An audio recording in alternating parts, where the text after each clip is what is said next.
everyone, and welcome to Kiki's Reading Corner. Today's book is Serendipity, written by Stephen Cosgrove and illustrated by Robin James. Let's begin. On an iceberg far south in the Antarctic sat an egg. It was no ordinary egg, for it was 4 feet wide and 8 feet tall and had a distinct pink shade to it. Nobody knew what it was. The penguins and seagulls that lived on the iceberg just assumed that it had been there for a long time, and it probably had. For years and years, the egg sat there, stuck in the ice, but then the iceberg began floating north. The days became warmer. Finally, the penguins and the seagulls all packed and went back to the Antarctic because they liked it cold. The egg was left alone on an iceberg that was slowly melting. One day, a curious thing began to happen. The egg that had sat for so many years in the ice twisted and squirmed, crickled and cracked, and finally hatched. There, standing on wobbly legs and blinking her eyes in the bright sunshine was, heaven knows what. She was big, pink, and scared. I guess for all practical purposes, you could call her a sea serpent, though she really wasn't.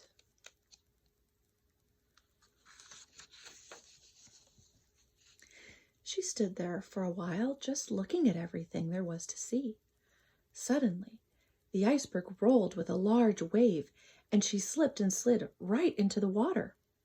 She began floundering about, trying desperately to stay afloat, but since she had just hatched, she didn't know how to swim.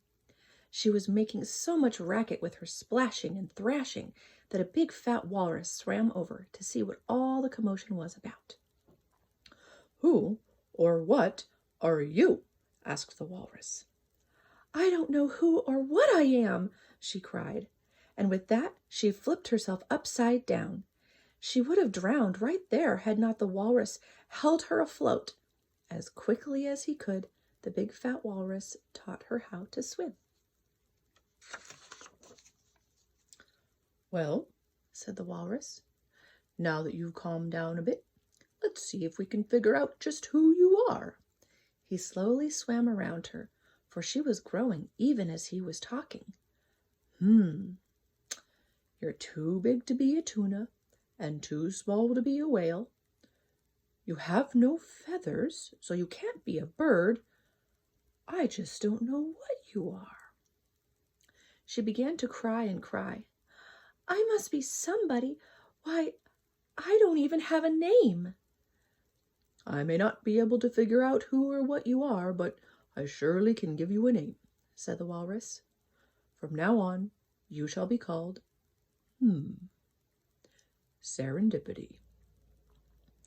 And as you cannot stay here all alone, you will come with me, for I am on my way to the island of Capri, where all the fishes of all the world are to meet. Possibly they can decide what you are and what you are to do."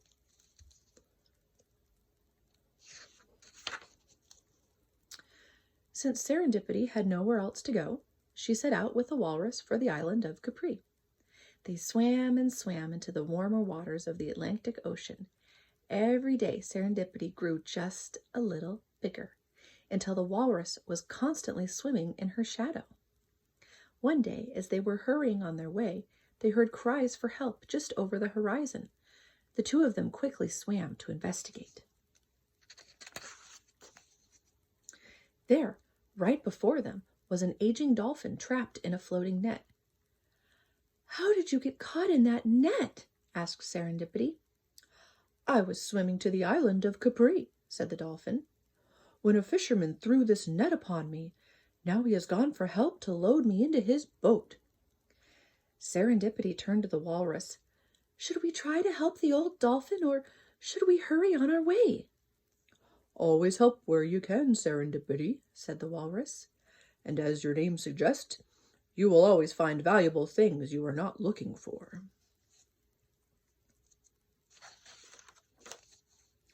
Serendipity agreed, and she and the walrus set about trying to free the dolphin.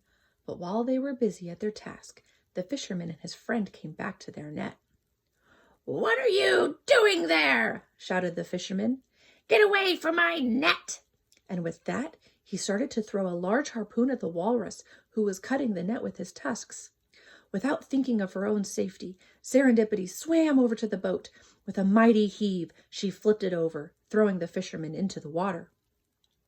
The fishermen were sputtering in the water, so Serendipity, very carefully, lifted them up and dropped them on the overturned boat, where they hung on for dear life. In the meantime, the walrus had freed the old dolphin, and the three of them swam quickly away. "I am indebted to you," said the dolphin as they rested for a moment, "for saving me from the fishermen." The dolphin looked at Serendipity for a moment and said, "I know the walrus, for he is a cousin of mine, but the likes of you I've never seen." "I don't know who or what I am," she said, "but the walrus is taking me to the island of Capri, where all the fishes of all the world are meeting. They will decide what I should do." "I, too, am on my way to Capri," said the dolphin, "but we must hurry, for we have a long journey and very little time." So once again, Serendipity, the walrus, and now the dolphin set out for the island of Capri.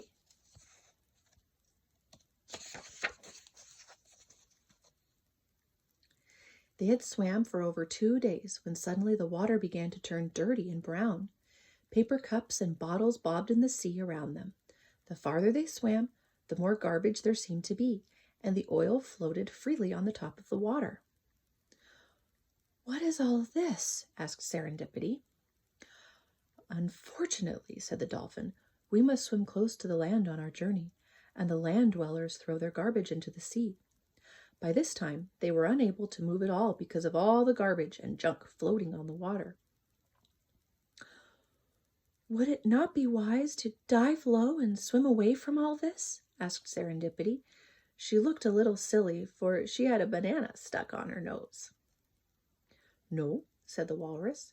"Running away won't help the water or the fish that swim in it." Serendipity, over the past few days, had grown bigger and bigger, till now she towered over the walrus and the dolphin. Because she was so big, she had more garbage and oil on her than the other two put together. To rid herself of all that dirt and grime, she began bobbing up and down in the water. By doing so, she created large waves that rolled onto the shore. Finally, as she took one last dunk, she made such a large wave that it carried all the oil, all the garbage, and all that junk and threw it right up on the shore and on top of all the land dwellers who had thrown it into the sea to begin with.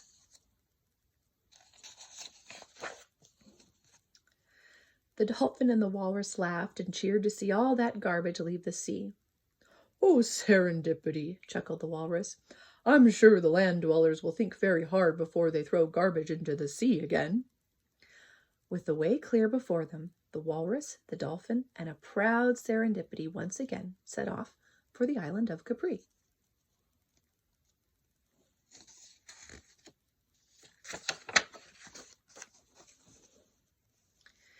After a long and tiring journey, they finally arrived at the island of Capri.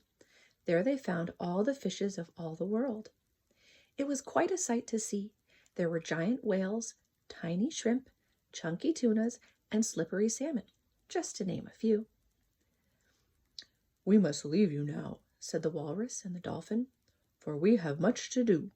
And with that, they swam away from Serendipity into the milling crowds of fish. "Well," thought Serendipity, "I am never going to find out who or what I am by staying here. I must move to the front and ask the leaders of all the fishes."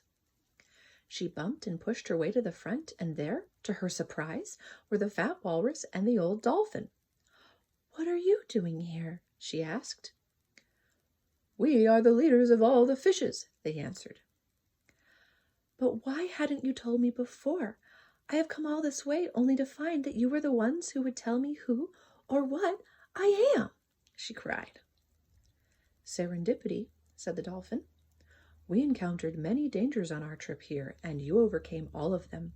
In doing so, you have discovered that you are brave and kind, and that is what you are." "As to who you are," said the walrus, "you are Serendipity, and like your name, you always gain riches that you have not sought."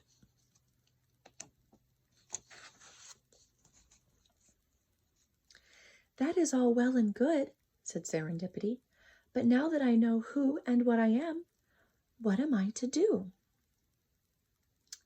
"As you are now the largest of all the fishes of all the world," said the walrus and the dolphin, "we hereby proclaim that you shall be the guardian of all the seas.